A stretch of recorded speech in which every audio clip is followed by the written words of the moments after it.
इस देश में लोहिया के समाजवादी चेले हालात देखकर एकजुट होते हैं और फिर बिखर जाते हैं। जनता पार्टी के साथ भी यही हुआ, फिर जनता दल के साथ भी ऐसा ही हुआ। अब एक बार फिर जनता दल से टूटकर बने आधा दर्जन दल फिर से एकजुट हो गए हैं। मुलायम सिंह यादव की सरपरस्ती में लालू प्रसाद यादव, नीतीश कुमार और शरद यादव, एचडी देवेगौड़ा, ओम प्रकाश चौटाला मिलकर नई पार्टी बनाने जा रहे हैं। पार्टी का नाम, निशान, झंडा क्या होगा, यह तय करने की जिम्मेदारी मुलायम सिंह यादव को सौंपी गई है। लेकिन एजेंडा तय हो चुका है। 22 दिसंबर को जनता दल का बिखरा कुनबा एकजुट होकर मोदी सरकार के खिलाफ जंतर मंतर पर प्रदर्शन करेगा, शक्ति प्रदर्शन करेगा। अब यह बड़ी बहस का मुद्दा है कि आखिर बार बार जुड़ने और फिर टूटने वाले समाजवादी नेताओं की एकजुटता का मकसद क्या है? यह धर्मनिरपेक्षता का तकाजा है या फिर वजूद बचाने की लड़ाई?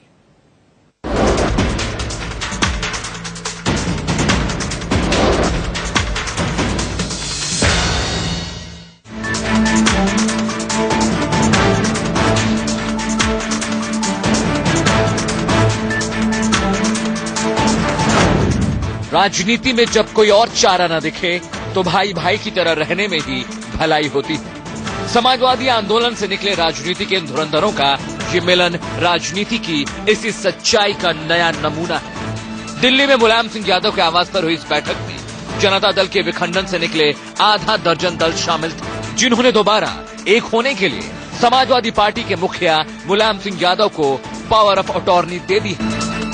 एक साथ आने के लिए सिद्धांत रूप से सहमत थे, इसलिए आज भी बैठे और आज बैठ करके उस काम को हम लोगों ने आगे बढ़ा दिया और आदरणीय मुलायम सिंह जी को अधिकृत कर दिया गया। समाजवादी पार्टी के मुखिया मुलायम सिंह यादव के घर पर इकट्ठा हुए ये तमाम नेता कभी एक ही पार्टी में थे, जिसका नाम रखा गया था जनता दल। हालात बदले तो सबके रास्ते बदल गए।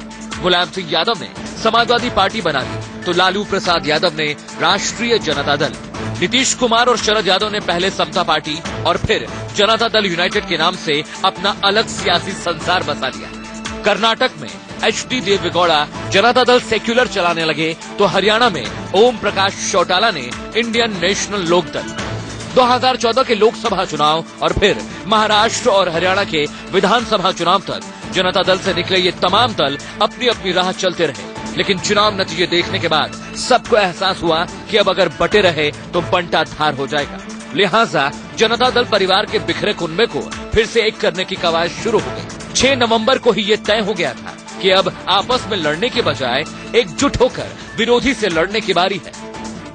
आज सिद्धांत रूप में राजनीतिक तौर पर यह सहमति बनी है कि हम लोगों को मिलना है, एक साथ काम करना है और हमने इसलिए कहा कि ये जो एकजुटता है ये एकात की तरफ भी बढ़ सकता है। इस बात की कोई संभावना है कि आप लोग सारे फिर से एक पार्टी में? हाँ, एक होने के दिशा में हम लोग आज यहाँ बीज डाला गया है।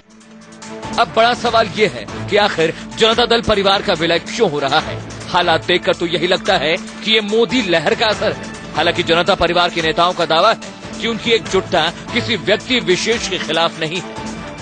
22 दिसंबर को इन सभी दलों का एक संयुक्त कार्यक्रम होगा। दिल्ली में धरना का कार्यक्रम होगा। किसी व्यक्ति का भय क्यों होगा? राजनीतिक दल है, राजनीतिक दल अपना काम करती है। जनता दल से टूटने के बाद इन 6 पार्टियों का विलय के बाद क्या स्वरूप होगा, ये अभी भी साफ नहीं है। विलय के बाद बनने वाली नई पार्टी का नाम क्या होगा, चुनाव निशान क्या होगा, झंडा कैसा होगा और अलग अलग पार्टियों की हिस्सेदारी किस फॉर्मूले से तय होगी, ये सब कुछ मुलायम सिंह यादव तय करेंगे। लेकिन ये सवाल अभी से खड़ा है कि अलग होने के बाद एक दूसरे को लानत भेजते रहे नेता विलय के बाद अपना ईगो कहां रखेंगे? बिछड़े हुए समाजवादी फिर से एक झंडे के तले आने के लिए कदम ताल कर रहे हैं। लेकिन लोहिया के इन शागिर्दों का अतीत ऐसा है कि इनके भविष्य पर आशंका हमेशा बनी रहेगी। फिलहाल जनता दल परिवार के पुनर्मिलन को 2014 की सबसे बड़ी राजनीतिक घटना के तौर पर देखा जा रहा है, जिस पर बाकी पार्टियों की अपनी अपनी राजनीति के हिसाब से नजर भी है और नजरिया भी। हर नागरिक को कोई भी फ्रंट बनाने की आजादी है, तो किसके साथ जा रहे किसके साथ नहीं जा रहे ये उन पार्टियों का अपना मामला है। ऐसे कुछ बहुत से मामले हैं, मुद्दे हैं जिसको लेकर हम लोग उनके साथ नहीं जा सकते। अगर किसी विचारधारा पर ये लोग इकट्ठा होंगे तो जरूर आगे बढ़ पाएंगे, और सिर्फ सत्ता के लालच में अगर इकट्ठे होंगे तो फिर इतिहास अपने आप को दोहराएगा। ये सब सोशलिस्ट जब इकट्ठे होते हैं तो ये पहला अधिवेशन इकट्ठा होने के लिए होती है, दूसरा अधिवेशन विभाजन के लिए होती है, विसर्जन के लिए होती है। ये तो उनका परंपरा है। समाजवादी आंदोलन से निकले नेताओं की सच्चाई यही है। वो पहले इंदिरा गांधी के खिलाफ एकजुट हुए तो जनता पार्टी वजूद में आई जो 2.5 साल में बिखर गई। फिर राजीव गांधी के खिलाफ जनता दल बना जिसकी उम्र करीब 3 साल रही। ऐसे में नया जनता दल बनने से पहले ही ये सवाल भी खड़ा हो गया है कि क्या ये वजूद बचाने की एकजुटता है? आखिर कितने दिन कायम रहेगा इस नई एकजुटता का वजूद? Mithilesh Kumar, Delhi, India news. चलिए, बड़ा सवाल है और इस बड़े सवाल को देने के लिए कुछ बड़े चेहरे हमारे साथ इस बड़ी बहस का आज हिस्सा होंगे। मैं परिचय करा दूं, बहस में चर्चा करने से पहले अनिल बलूनी जी हमारे साथ हैं, नेशनल स्पोक्स पर्सन है बीजेपी के। हमारे साथ पीएल पुनिया साहब हैं, सीनियर लीडर हैं कांग्रेस से। हमारे साथ नेशनल जनरल सेक्रेटरी जेडीयू से केसी त्यागी जी इस डिबेट में रहेंगे। बुक्कल नवाब साहब होंगे, समाजवादी पार्टी के नेता हमारे साथ। इसके अलावा आरजेडी के सीनियर लीडर प्रभुनाथ सिंह हमारे साथ इस डिबेट में होंगे और मुमकिन है कि कुछ ही देर में हमें दोपहर सामना के एडिटर प्रेम शुक्ला भी मिल जाएं, हम उनसे भी इस सिलसिले में बात करें। सबसे पहले केसी त्यागी जी, मैं आपसे पूछना चाहूंगा कि धर्मनिरपेक्षता के नाम पर ये एक राजनीतिक मजबूरी बन गई है अब, क्योंकि आप लोगों को शायद लोकसभा चुनाव के बाद ये एहसास हो गया है कि अगर बिखरे रहेंगे तो वजूद ही खत्म न हो जाए, तो चलो एक होकर चलते हैं।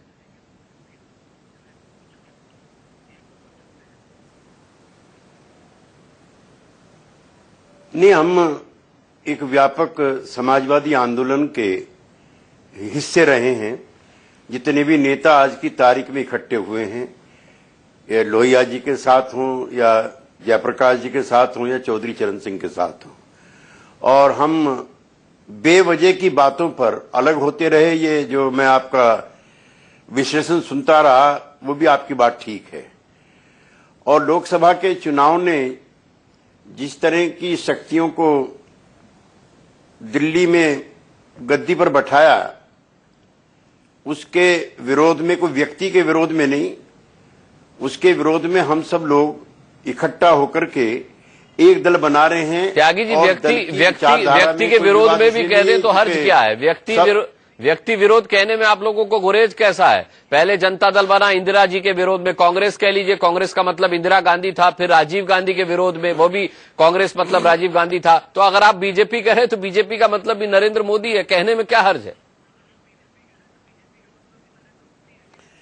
मैं श्री नरेंद्र मोदी जी की पार्टी के अंदर आंतरिक लोकतंत्र की खत्म होती प्रवृत्तियां और उनके नेतृत्व में कुछ ऐसी शक्तियों का उदय जो समाज में वैमनस्य स्थापित करने का प्रयास कर रहे हैं, जिसमें मंत्रिमंडल के लोग शामिल हैं, उस व्यक्तित्व के खिलाफ भी हम लोग इकट्ठा हो रहे हैं। अगर आप ये कहलवाना चाहते हैं तो इसमें भी मुझे कोई गुरेज नहीं है, लेकिन मेरी पूरी बात सुनी जाए जी।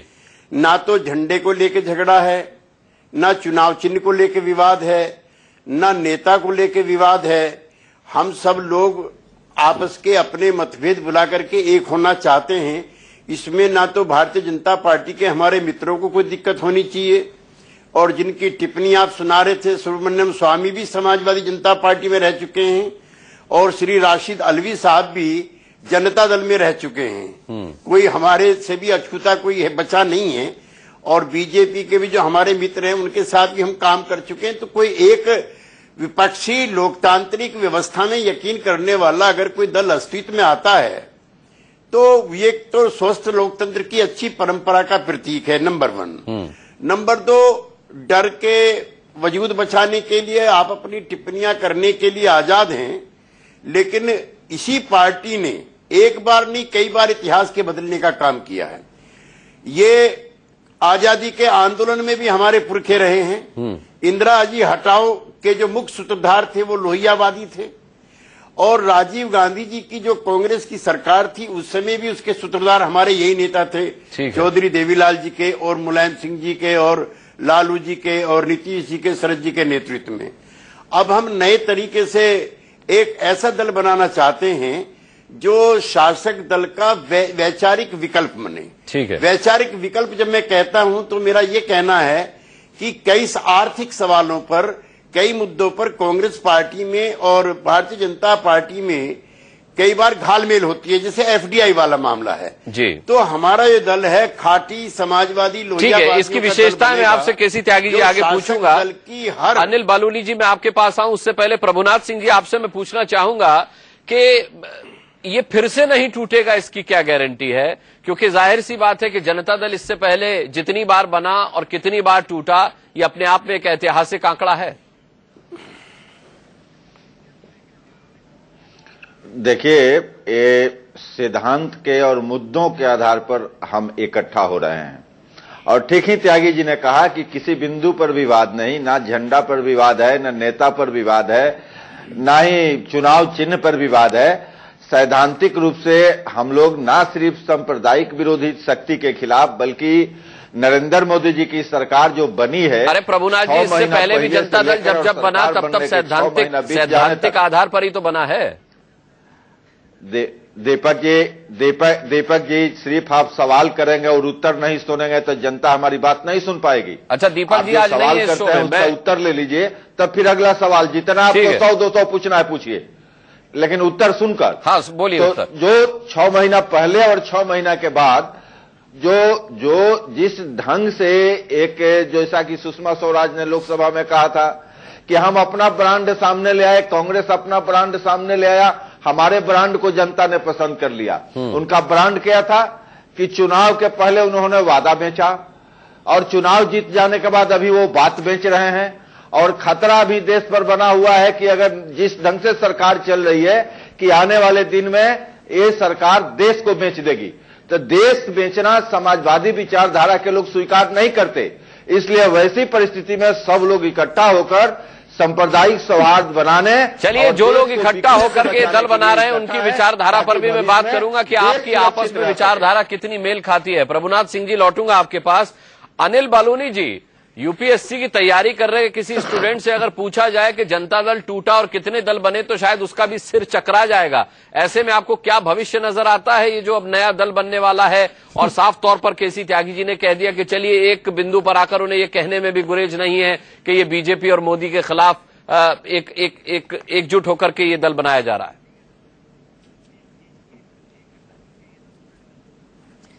देखिए अनुराग जी, हमको कोई आपत्ति नहीं है, ये लोग अलग दल बनाए, मिलके मोर्चा बनाए, गठबंधन बनाए, हमें कोई आपत्ति नहीं है। लोकतंत्र में, लोकशाही में सब लोकतांत्रिक पार्टियां बनती रहती हैं, इसमें हमें कोई आपत्ति नहीं है।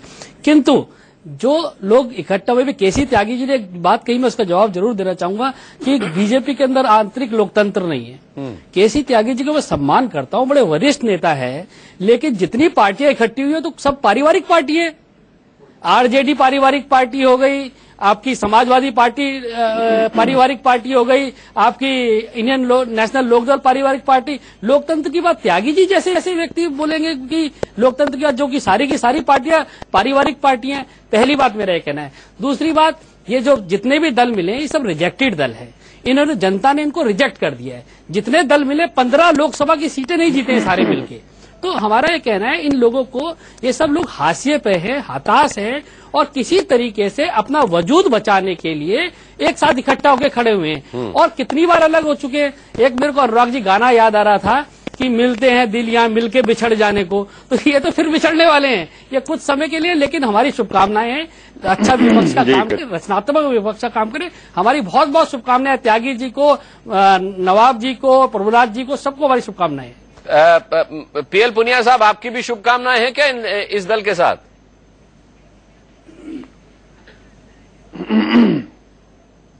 देखिए, मुलायम सिंह जी हैं, शरद यादव जी हैं, लालू प्रसाद यादव जी हैं, नीतीश कुमार जी हैं, केसी त्यागी जी हैं, वो सब एक जगह इकट्ठे हुए हैं। ये एक बहुत ही महत्वपूर्ण घटना है, ऐतिहासिक घटना है। और पहले भी इकट्ठे रहे हैं, नीतीश कुमार जी हैं, केसी त्यागी जी हैं, वो सब एक जगह इकट्ठे हुए हैं। ये एक बहुत ही महत्वपूर्ण घटना है, ऐतिहासिक घटना है। और पहले भी इकट्ठे रहे हैं, ये कोई बात नहीं है।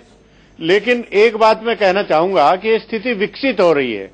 आगे चल के किस नेता का अहम आड़े आता है, ये भी विशेष रूप से देखने की है, क्योंकि इन्हीं बिंदुओं पर, जो व्यक्तिगत अहम के बिंदुओं पर पहले पार्टियां टूटी हैं, उसका विशेष रूप से ध्यान होना चाहिए। और दूसरी बात में मैं कहना चाहूंगा, पहले जनता पार्टी हो या जनता दल हो, उसमें भारतीय जनता पार्टी या पहले जनसंघ वो हिस्सा रहे हैं और उनके समर्थन से, उनके सहयोग से सरकारें चली हैं।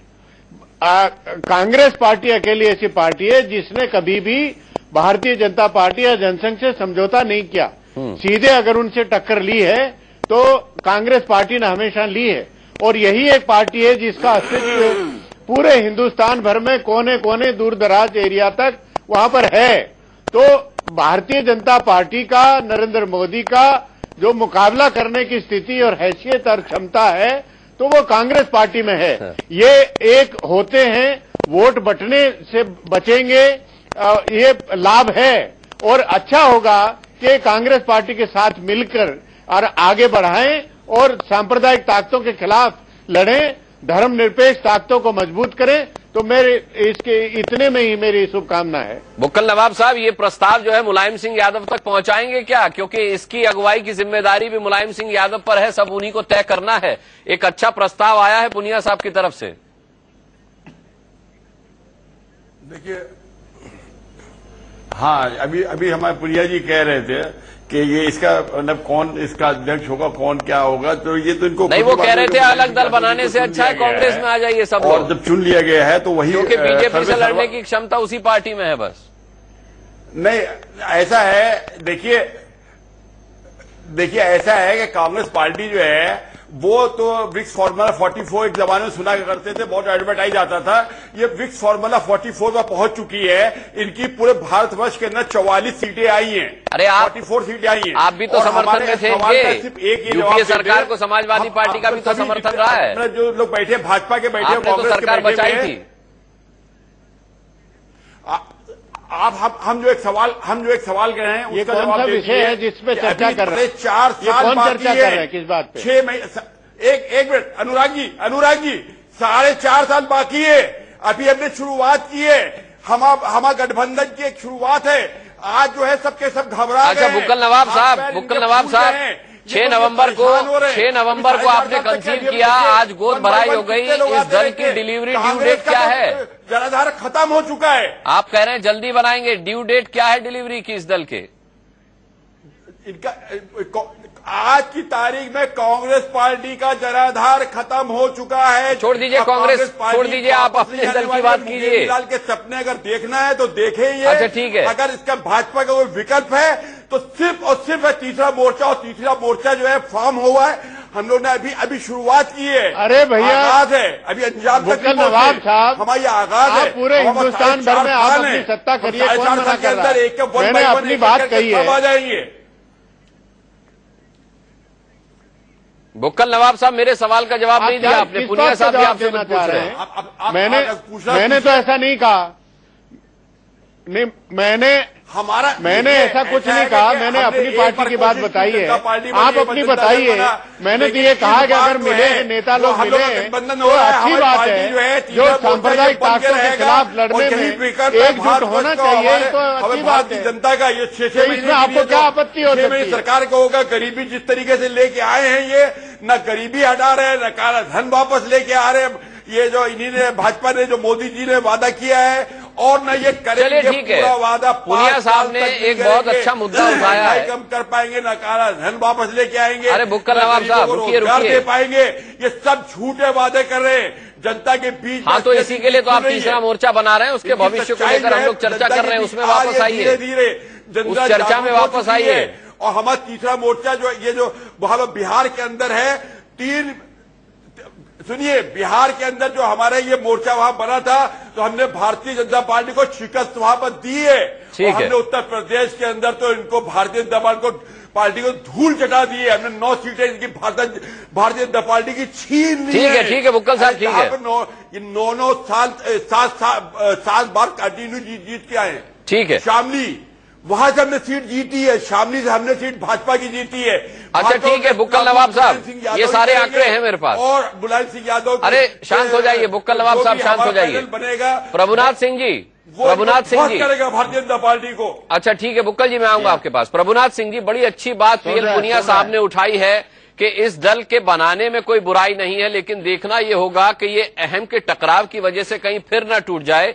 मुझे याद आ रही है लालू प्रसाद यादव की बात, जब मुलायम सिंह यादव ने बलात्कार से संबंधित एक टिप्पणी में यह कहा था कि भाई लड़के हैं, लड़कों से गलतियां हो जाती हैं तो क्या उन्हें फांसी पर लटका दिया जाए।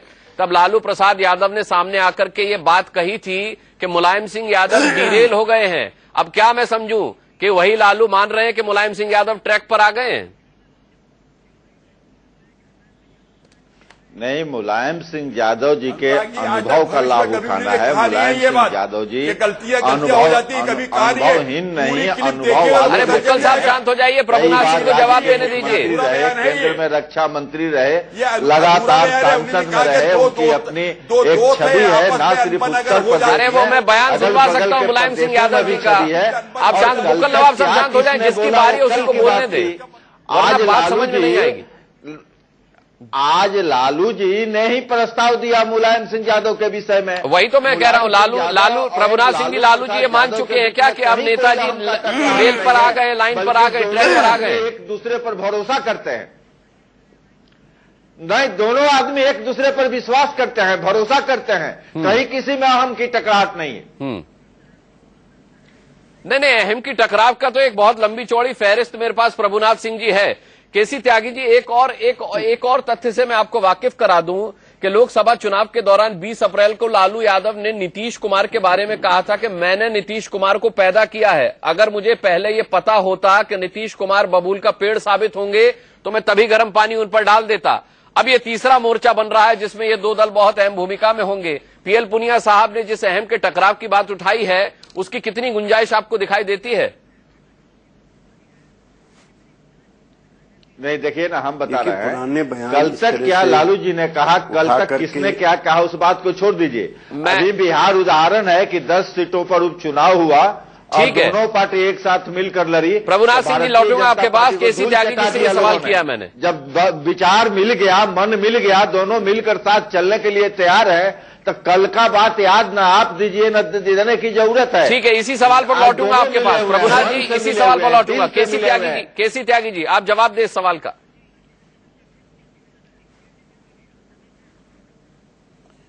हम लोगों की अलग अलग दल थे, हम लोग एक दूसरे के विरुद्ध चुनाव लड़ रहे थे, हम लोग एक दूसरे के बारे में असहज टिप्पणी कर रहे थे। अब इस तरह की चीजें मुस्कान जी अगर आप हमारे बारे में उठाएंगे तो फिर मैं भी एक फहरिस्त अगर आप कहें तो पेश कर दूं। श्री रामविलास पासवान जी श्री नरेंद्र मोदी के नेतृत्व वाली सरकार में मंत्री हैं। उन्होंने लाहौर में एक डेलीगेशन में जाकर के, जो ऑल पार्टी डेलीगेशन था, नवाज शरीफ साहब से कहा कि हम वो रामविलास पासवान हैं जो गोधरा के दंगे में निर्दोष मुसलमानों के मारे जाने के विरोध में श्री नरेंद्र मोदी की सांप्रदायिकता के विरुद्ध इस्तीफा देकर के आज आपके पास आए हैं। हालांकि विदेश में जाके ये टिप्पणी मुझको भी अच्छी नहीं लगी थी, लेकिन वही श्री रामविलास पासवान के लिए आपने उनसे बात आज नरेंद्र मोदी जी की अगुवाई में है। नहीं, मेरे सवाल का ये जवाब नहीं है जो आप दे रहे, माफ करना, मैं बहुत गंभीरता से जिस तरह के सवाल आपने उठाए थे। उपेंद्र कुशवाहा जी हैं, उनकी टिप्पणियां मैं आपको दिखाऊं। सुब्रमण्यम स्वामी जी की टिप्पणियां किसके खिलाफ दिखाऊं? मैं उनकी टिप्पणियां क्या अरुण जेटली जी के खिलाफ दिखाऊं? मैं उनकी टिप्पणियां क्या देखिए, जब विरोध में होते हैं तो एक दूसरे के विरुद्ध टिप्पणी की जाती है। हम जब आप साथ आए हैं तो आप हमारा विश्वास कीजिए, जब हम आपसे कह रहे हैं कि हम पुरानी बातें भूल करके एक नया बेहतरीन भविष्य अपने दलों का, अपनी पार्टी के कार्यकर्ताओं का उसमें देखते हैं, हम इकट्ठे हुए हैं। अब आप हमारी पुरानी जो कतरने दिखा करके क्या साबित आप करना चाहते हैं मुझे पता नहीं है, लेकिन हम अपने पुराने सब मतभेद भुला करके एक पार्टी बनाना चाहते हैं जिसकी लोकतंत्र में आस्था है। इस देश के गरीब किसान मजदूरों की ये पार्टी बनने जा रही है। चुनाव में जो वायदे किए गए थे, अगर मुस्कान जी 2 मिनट का मुझे आप समय देंगे तो मेरे सामने इतनी लंबी फहरिस्त रखी हुई है। प्रधानमंत्री का वक्तव्य है, मेरे पे पार्टी अध्यक्ष का वक्तव्य है कि 65 लाख करोड़ रुपया जो विदेश के बैंकों में जमा है वो 150 दिन में आएगा और हर हिंदुस्तानी के खाते में 15-15 लाख रुपए जमा होंगे। जी। दूसरा मेरे पास वक्तव्य है प्रधानमंत्री का कि 5 करोड़ लोगों को रोजगार मिलेंगे। सरकारी विज्ञप्ति भी साथ में संलग्न है जिसमें इस वर्ष किसी रोजगार की संभावना नहीं है।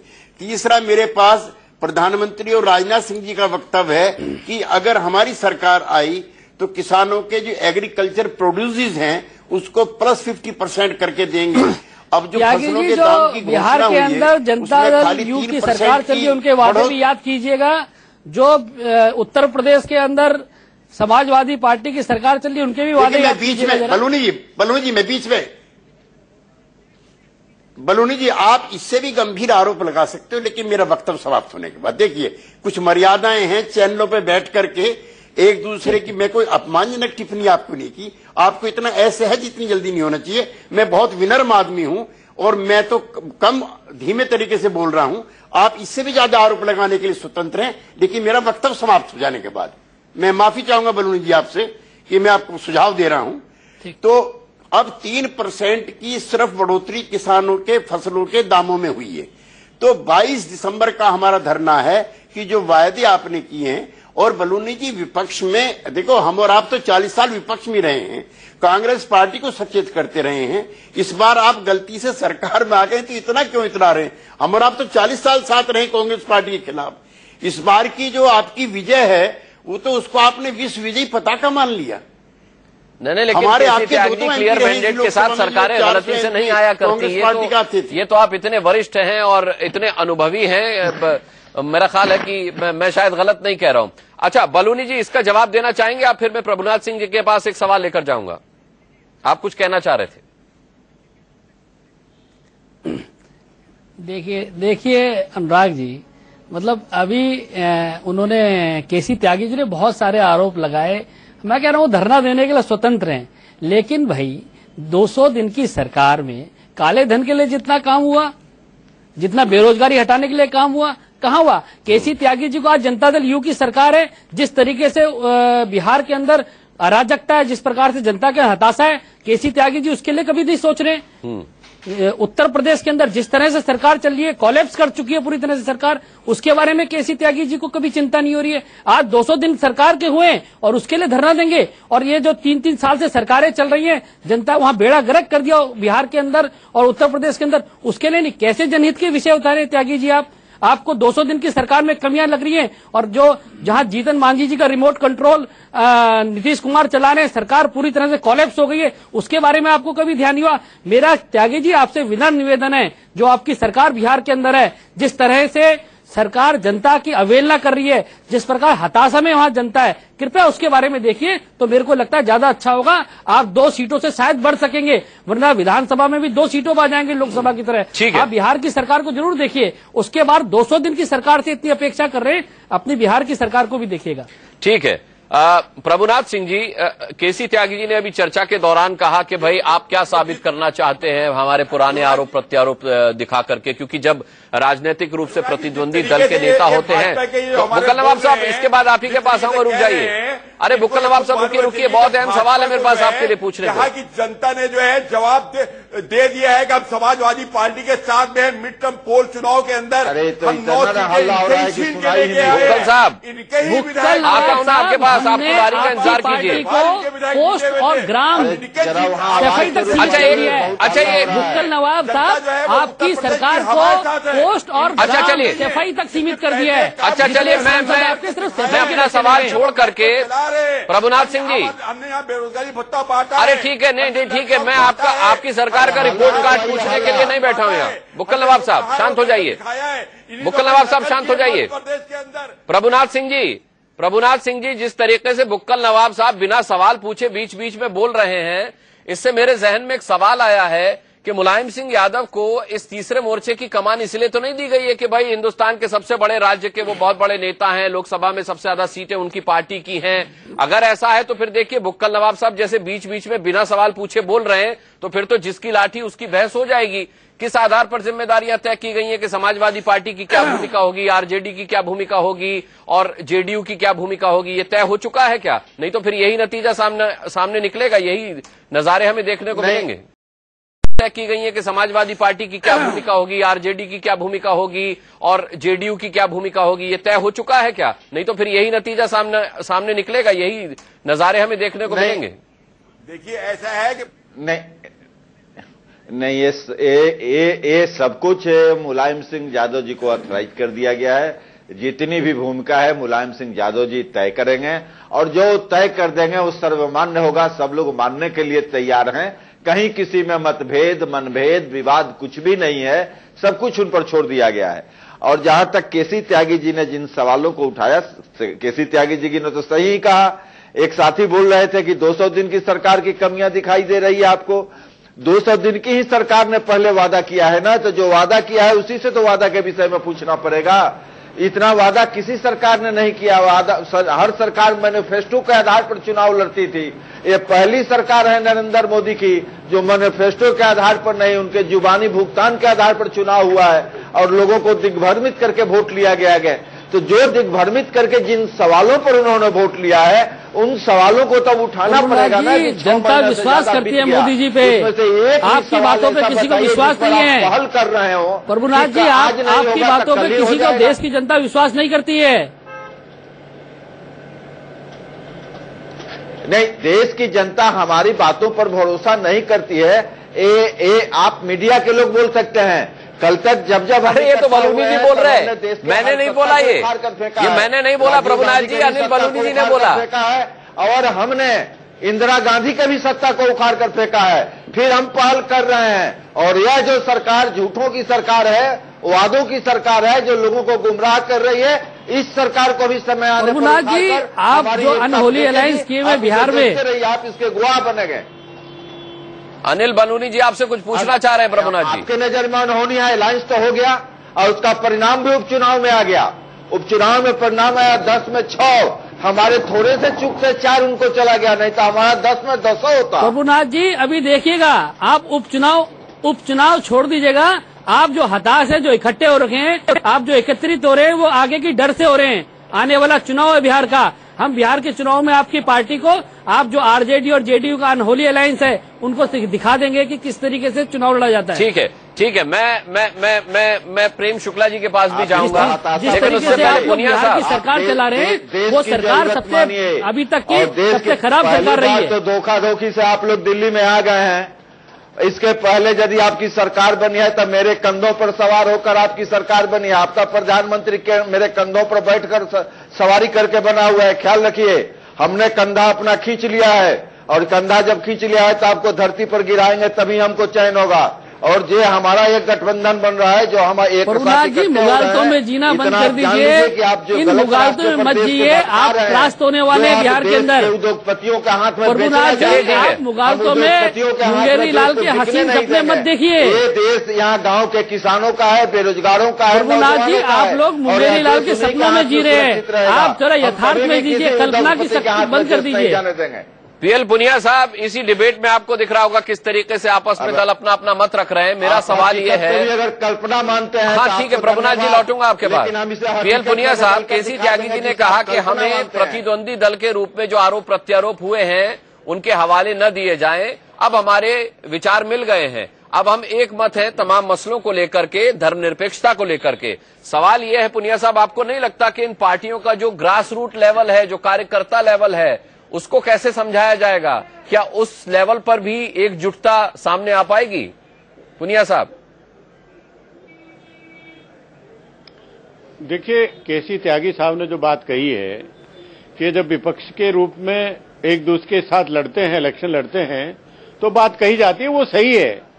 और उसका हवाला देके आज उस पर प्रश्न पैदा करना, खड़े करना, वो मैं समझता हूं उचित नहीं है। लेकिन मैंने जो कहा था वो भविष्य के लिए कहा था कि भविष्य में सब लोग, क्योंकि सभी महत्वपूर्ण लोग हैं और अपने अपने संघर्षशील लोग हैं, उनका अहम कहां पर सामने आएगा उसमें क्या गारंटी है। और दूसरा, मैंने कहा कि जो जनता दल हो या जनता पार्टी हो, उसमें भारतीय जनता पार्टी या जनसंघ का भी अंश मौजूद था और तब जाके ये मजबूत हुए थे। आज इतनी स्थिति मजबूती नहीं हो सकती कि पूरे हिंदुस्तान भर में एक विकल्प के रूप में ये उभर के आ सकें। उसके लिए जरूरी है कि कांग्रेस पार्टी मजबूत हो और जिसका अस्तित्व पूरे हिंदुस्तान में दूर दूर तक कोने कोने में है। और ये अच्छी बात है कि छोटे छोटे जगह पर एक एक जगह पर वोट नहीं बटेंगे, एक जगह रहेंगे, इसका लाभ होगा। इसमें धर्मनिरपेक्ष ताकतें मजबूत होंगी, जो सांप्रदायिक ताकतें उसको लड़ाई लड़ने में मदद मिलेगी। लेकिन मैं तभी फिर कहना चाहूंगा कि ये गठबंधन जो इकट्ठा हो रहा या एक पार्टी बन रही है, वो कांग्रेस पार्टी के सहयोग से, समर्थन से आगे बढ़े, तभी ये सांप्रदायिक ताकतों से मुकाबला किया जा सकता है। प्रेम शुक्ला जी, लेकिन समाजवादियों का इतिहास रहा कि जितनी तेजी से वो एकजुट हुए हैं, उतनी ही तेजी से उनमें बिखराव भी आया है। जनता पार्टी केवल 2.5 साल चली थी, जनता दल की उम्र 2 साल रही थी। ये जो तीसरा मोर्चा बन रहा है, इसकी उम्र, इसका भविष्य क्या तय करेंगे आप? क्या दिख रहा है आपको? देखिए, समाजवादी पार्टी का, जनता दल का, जनता पार्टी, दलित मजदूर किसान पार्टी, लोकदल, जितने भी इनके संस्करण रहे हैं समाजवादी दलों के, ये जब भी सत्ता में आते हैं तो ये लड़ जाते हैं और जब विपक्ष में जाते हैं तो एक हो जाते हैं। लालू जी सत्ता में आ गए तो नीतीश जी से लड़ गए, नीतीश जी सत्ता में आ गए लालू जी से लड़ गए, दोनों सत्ता से बाहर हो गए, दोनों एक हो गए। तो ये जितने दिन सत्ता से बाहर रहेंगे, ये मोदी जी पर निर्भर करता है। नरेंद्र मोदी जी की सरकार 10 वर्ष चले, 15 वर्ष चले, 20 वर्ष चले, उतने दिन ये एक रहेंगे। जिस दिन ये नरेंद्र मोदी जी और भारतीय जनता पार्टी, राष्ट्रीय जनतांत्रिक गठबंधन ये कमजोर होगा, वैसे इनकी जो है एकता जो है वो अनेकता में परिवर्तित हो जाएगी। आज तक जितना भी आप उदाहरण लें, 1977 ले लें, 1990 ले लें, 1996 ले लें, ये जब भी जो है सत्ता में आते हैं तो ये आपस में लड़ने लगते हैं। जैसे सत्ता में आए, देवेगौड़ा ने रामकृष्ण हेगड़े को पार्टी से निकाल दिया, ये कर्नाटक का दृश्य था कि नहीं? चंद्रबाबू नायडू अपने ससुर को उस जमाने में जब थर्ड फोर्स में हुआ करते थे, जब भारत देशम बना था, उस जमाने वाला भी आपको याद होगा क्या किया गया था। तो ये जो समाजवादी शक्तियां हैं, ये विपक्ष में एकीकृत रहती हैं। तो इसमें प्रभुनाथ सिंह जी को बहुत जो है इनकी प्रभुता बढ़ी हुई होगी कि नीतीश जी और लालू जी दोनों इनके साथ बैठ रहे होंगे। वरना प्रभुनाथ जी के साथ संकट था कि कभी ये नीतीश जी के साथ रहते थे, कभी लालू जी के साथ जाते थे। तो अब इनके पास वो 2 विकल्प की आवश्यकता नहीं है, एक ही विकल्प है, ये दोनों साथ रहेंगे। अब ये सत्ता में जब बिहार से भी बाहर हो जाएंगे तो इनकी दोस्ती और प्रगाढ़ हो जाएगी, ऐसा मुझे लगता है। अब केसी त्यागी जी, आप कुछ कहना चाहेंगे? महत्वाकांक्षाओं के टकराव पर बात कर रहे हैं प्रेम शुक्ला जी, इससे कैसे बचेंगे आप?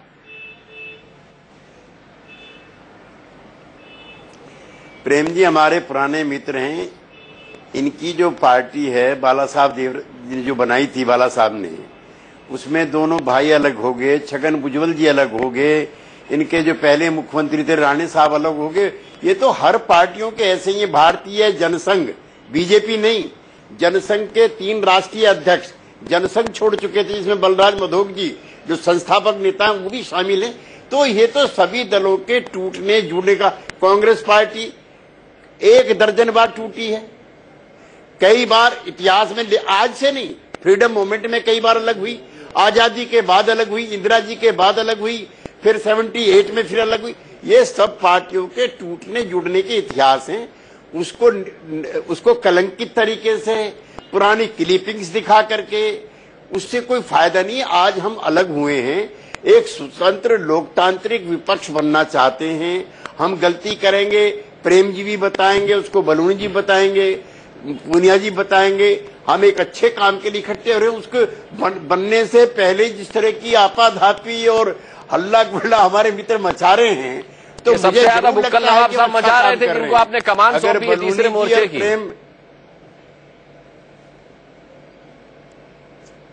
अब उतना एग्जरेट करके आप भी मत कहिए, आप स्वतंत्र पत्रकार हैं और आपकी टिप्पणियां और आपके जो विश्लेषण हैं वो सब लोगों के लिए एक जैसे होने चाहिए। किसी को कमानी सौंपी हो, समाजवादी पार्टी के वरिष्ठ नेता हैं, कमान जो है माननीय मुलायम सिंह जी को जिम्मेदारी दी गई है, तो उसको जोड़ करके इस तरह की टिप्पणियां आप भी ना करें, वो आपके लिए गरिमापूर्ण नहीं है। नहीं, बात तो गरिमापूर्ण होने की ये है कि जिस तरीके से लालू जी ने खुलासा किया था, केसी त्यागी जी एक दफे कि 2010 में ये खुलासा उन्होंने किया था कि भाई नीतीश मुझे छोड़ के इसलिए चले गए थे क्योंकि दिल्ली के बिहार भवन में मैंने उन्हें बता दिया था कि चारा घोटाले में आपका भी नाम है, तभी से वो मुझसे अलग होने का रास्ता खोजने लगे थे। मुझे ये बताइए कि इस तरह के इतिहास के बाद आप कैसे वैचारिक सामंजस्य स्थापित कर पाएंगे इस तीसरे मोर्चे में? ये मुश्किल नहीं होगा? देखिए, ये हमारी समस्याएं आप क्यों अपना सरदर्द बढ़ा रहे हैं? हमने इकट्ठे होकर के सब लोगों ने अपने कॉन्ट्राडिक्ट समाप्त करके एक दल बनाने का फैसला किया है। अब आप जो हैं क्या नहीं चाहते कि ये दल बने जो पुरानी क्लिपिंग्स दिखा रहे हैं? नहीं, मेरी तो शुभकामनाएं केसी त्यागी जी, लेकिन इतिहास, मैं तो इतिहास के हवाले तो दूंगा ना, इतिहास के दस्तावेजों में। एक छोटी टिप्पणी और करना चाहूंगा जी। देखिए, कांग्रेस जब कोई पूर्व कांग्रेसी समाजवादी धड़े का नेतृत्व करता है तब ये सफलता पाते हैं। 1977 में मोरारजी देसाई जब आए तो मोरारजी देसाई सत्ता का नेतृत्व कर गए, कांग्रेसी थे पूर्व। 1990 में विश्वनाथ प्रताप सिंह कांग्रेस छोड़कर जब 1987 में आए तो 90 में नेतृत्व कर पाए चंद्रशेखर जी पूर्व कांग्रेसी, देवेगौड़ा पूर्व कांग्रेसी। देवेगौड़ा कांग्रेस के जो है एमपी हुआ करते थे हासन से, वो और अटल जी चिकमंगलूर से। तो और अटल जी कौन थे? उसके कारण जो है मुझे लगता है अटल जी तो भाई भारतीय जनता अटल जी भी रह चुके हैं हमारे वाले। नहीं, वो समाजवादियों के छोटे से धड़े का, वो भी हमारे नेता रह चुके हैं प्रेम जी। छोटे नहीं, त्यागी जी छोटे धड़े का 22 एमपी थे जो आपको भी लालू जी। चलिए, मैं इस चर्चा को यहीं से आगे बढ़ाऊंगा। एक छोटा सा ब्रेक लेने की मजबूरी है, एक छोटा सा ब्रेक ले रहे हैं, बड़ी बहस में फौरन वापस।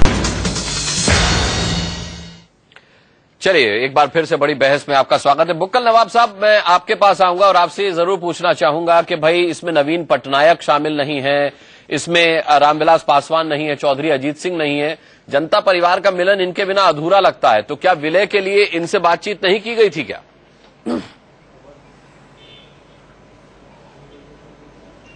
देखिए, हमने पहले अनुराग जी कहा है कि ये 6 महीने हुए हैं, अभी मोर्चा अभी 4.5 साल बाकी है, ये सब 1 by 1 सब के सब आ जाएंगे।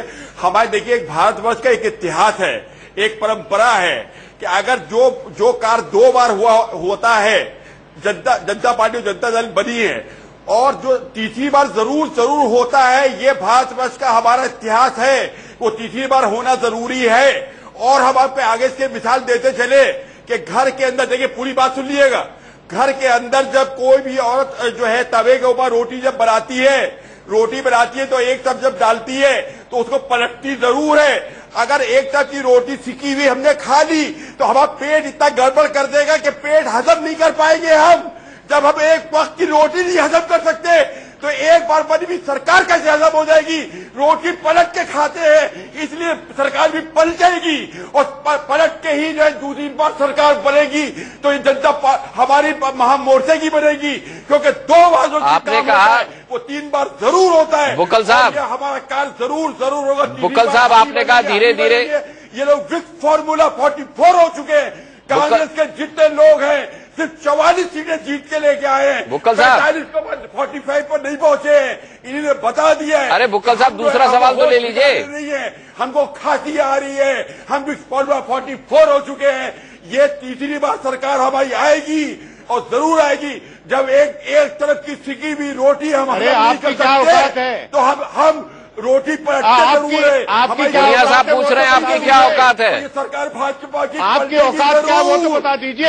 जरूर पलटेगी। इतने भाषण दे रहे इतनी देर से, जरूर ये भी बता दीजिए आपकी औकात क्या है। धन्यवाद। नहीं, धन्यवाद तो कर दिया। पुनिया साहब आपसे कुछ सवाल पूछ रहे हैं। बुक्कल साहब, हमारी औकात क्या है? वो तो 4.5 साल के अभी जो आप देख रहे हैं वो टीवी के ऊपर ये डिबेट देख रहे हैं, ये औकात ही देख रहे हैं कि 6 बता दीजिए ना। बनी बन गई। अरे फार्मूला 44 तो किसी काम आता है। प्रिंट मीडिया आप किस काम के? परेशान हो गए। ये कौन सा मोर्चा बन रहा है? अरे ये कहाँ का मोर्चा बन रहा है? अरे ये कैसा मोर्चा बन रहा है? अरे ये कैसे तबाही के लक्षण आ रहे हैं? अरे हम तबाह होने वाले हैं, हम बर्बाद होने वाले हैं। 22 नवंबर को जो इन्होंने कहा था कि काला धर्म लेके आएंगे, 22 नवंबर को इन्होंने कहा था कि हम 1 करोड़ लोगों को रोजगार देंगे, इन्हीं ने कहा था कि हम लोगों को घर देंगे। अरे ये सब तो सब इनका पोल खुलेगा 22 नवंबर को, तो आने दीजिए, सबर तो कीजिए, आपको खबर मिल जाएगी कि आप यहाँ से जाने वाले। शांत हो जाइए बुक्कल साहब, ठीक है। अरे केसी त्यागी जी, शांत कीजिए बुक्कल नवाब साहब को। केसी त्यागी जी, बुक्कल नवाब कह रहे हैं कि अभी 6 ही महीने हुए हैं, धीरे धीरे सभी दल आकर जुड़ जाएंगे। सवाल ये कि आज मायावती ने साफ कह दिया कि भाई ठीक है, कोई भी अपना मोर्चा बनाने के लिए स्वतंत्र है, बीजेपी की मुखालफत वो भी करती हैं, लेकिन वो इसमें कभी शामिल नहीं होंगी। तो कैसे जोड़ेंगे आप इससे आगे लोगों को? जनता दल परिवार के जो बिछड़े हुए सदस्य थे, हमने कभी क्लेम नहीं किया कि हमने बसपा से बात की है, हमने कभी क्लेम नहीं किया कि हमने बीजेडी से बात की है, हमने कभी क्लेम नहीं किया कि हमने आरजेडी से बात की है। ये तो आपके मन की कल्पना भर है। हमने जिन लोगों से बातचीत की है, आज वो लोग इकट्ठा हुए थे और वो उस दिशा में आगे बढ़ रहे हैं। मायावती जी के साथ हमने बात नहीं की है। हम वो जो उनका वक्तव्य है, वो वक्तव्य देने के लिए मायावती जी स्वतंत्र हैं। हमने जिन साथियों से बातचीत की है, आज वो सारे लोग इकट्ठे हुए और हम सब लोगों ने इकट्ठे होकर के एक साथ चलने का फैसला किया। जी ठीक है। अब सबसे बड़ा सवाल यह है कि पुराना जनता दल लामबंद तो हो गया है, और जो आप लामबंद हुए हैं, आपको अपने भविष्य को लेकर के सुनहरे आप सपने बुन रहे हैं, आपको पूरा अधिकार है, शुभकामनाएं आपके साथ हैं। लेकिन बड़ा सवाल बीजेपी ने उठाया, बड़ा सवाल कांग्रेस ने उठाया। उन्हें बहुत ज्यादा भविष्य लगता नहीं है। इतिहास में मैं झांकता हूं तो इतिहास में भी कोई बहुत ज्यादा समाजवादियों ने जब मिलकर के इस तरीके का दल बनाया है तो उसकी उम्र भी बहुत ज्यादा लगती नहीं है। इसका क्या भविष्य होगा ये आप ही लोग तय करेंगे। बहुत बहुत धन्यवाद करना चाहेंगे हम बड़ी बहस में सभी का जुड़ने के लिए। यहां पर रुक रहे एक छोटे से ब्रेक के लिए, बहुत जल्द वापस आते हैं।